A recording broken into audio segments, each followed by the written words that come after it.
Clip number 383 انشاءاللہ عز و جل. اس کلپ میں سورہ آراف کی آیت نمبر 170 سے 171 تک کی تلاوت، ترجمہ اور تفسیر قرآن صراط الجنان سنیں گے.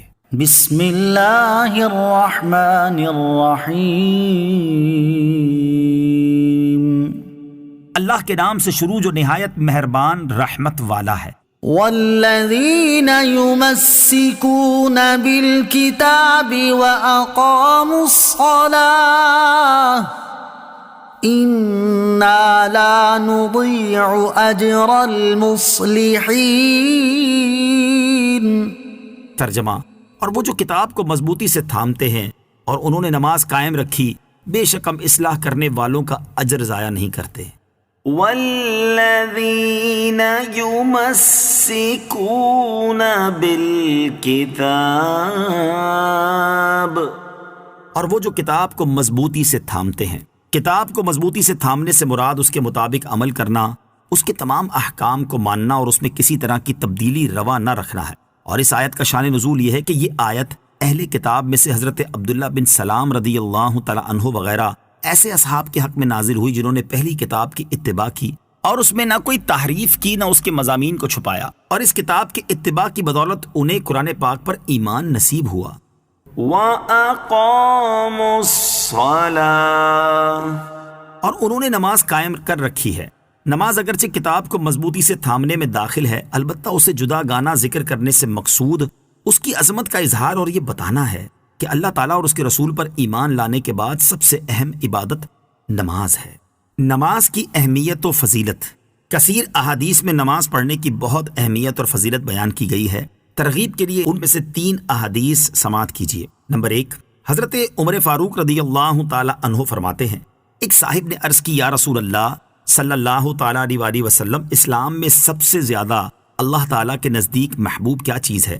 ارشاد فرمایا، وقت میں نماز پڑھنا، اور جس نے نماز چھوڑی اس کا کوئی دین نہیں. نماز دین کا ستون ہے. نمبر 2، حضرت انس رضی اللہ تعالی عنہ سے روایت ہے، حضور پر نور صلی اللہ تعالی علیہ وسلم نے ارشاد فرمایا، سب سے پہلے قیامت کے دن بندے سے نماز کا حساب لیا جائے گا. اگر یہ درست ہوئی تو باقی اعمال بھی ٹھیک رہیں گے، اور یہ بگڑی تو سبھی بگڑے. نمبر 3، حضرت عبادہ بن صامت رضی اللہ تعالی عنہ سے روایت ہے، حضور اکرم صلی اللہ تعالی علیہ وسلم نے ارشاد فرمایا، 5 نمازیں اللہ تعالیٰ نے بندوں پر فرض کی، جس نے اچھی طرح وضو کیا اور وقت میں پڑھی اور رکوع و خشوع کو پورا کیا تو اس کے لیے اللہ تعالیٰ نے اپنے ذمہ کرم پر عہد کر لیا ہے کہ اسے بخش دے، اور جس نے نہ کیا اس کے لیے عہد نہیں، چاہے بخش دے چاہے عذاب کرے. قرآن مجید کے احکام پر عمل کے معاملے میں ہماری حالت. اس آیت میں کتاب کو مضبوطی سے تھامنے والوں کی فضیلت بیان ہوئی. اسے سامنے رکھتے ہوئے قرآن مجید کے احکام پر عمل کے سلسلے میں ہم اپنے اسلاف کے حال اور اپنے حال کا موازنہ کریں تو موجودہ دور میں مسلمانوں کی مجموعی صورتحال انتہائی تشویشناک نظر آتی ہے کہ فی زمانہ مسلمان قرآن مجید پر عمل سے انتہائی دور ہو چکے اور دنیا کی نعمتوں اور رنگینیوں پر مطمئن بیٹھے نظر آ رہے ہیں.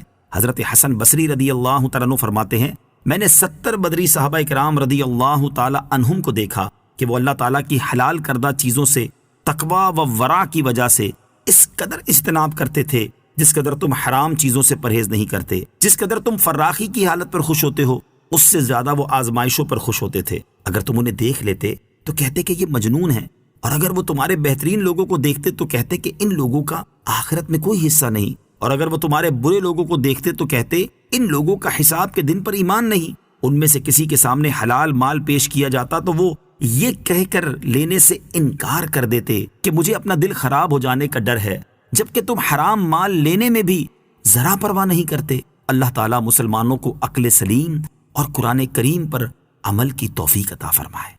وَإِذْ نَتَقْنَا الْجَبَلَ فَوْقَهُمْ كَأَنَّهُ غُلَّةٌ وَظَنُّوا أَنَّهُ واقع بهم خُذُوا مَا آتَيْنَاكُمْ بِقُوَّةٍ وَاذْكُرُوا مَا فِيهِ لَعَلَّكُمْ تَتَّقُونَ. ترجمہ: اور یاد کرو جب ہم نے پہاڑ ان کے اوپر بلند کر دیا گویا وہ سائبان ہے، اور انہوں نے سمجھ لیا کہ یہ ان پر گرنے ہی والا ہے، اور ہم نے کہا جو ہم نے تمہیں دیا ہے اسے مضبوطی سے تھام لو اور جو کچھ اس میں ہے اسے یاد کرو تاکہ تم پرہیزگار بن جاؤ۔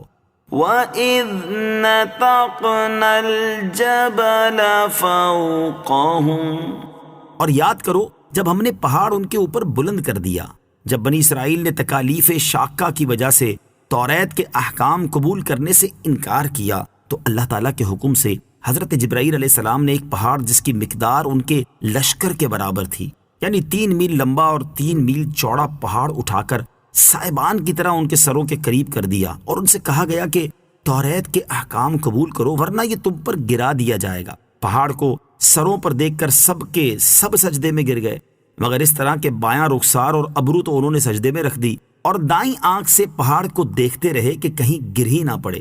چنانچہ اب تک یہودیوں کے سجدے کی یہی شان ہے۔ قرآن کریم کا آہستہ آہستہ نزول اللہ تعالیٰ کی خاص رحمت ہے۔ اس سے معلوم ہوا کہ قرآن کا 23 سال کے عرصے میں آہستہ آہستہ اترنا بھی اللہ عز و جل کی خاص رحمت ہے کہ اس طرح مسلمانوں کو تمام احکامات پر عمل آسان ہو گیا۔ آزاد طبیعت ایک دم سارے احکام کی پابندی میں دقت محسوس کرتی ہے۔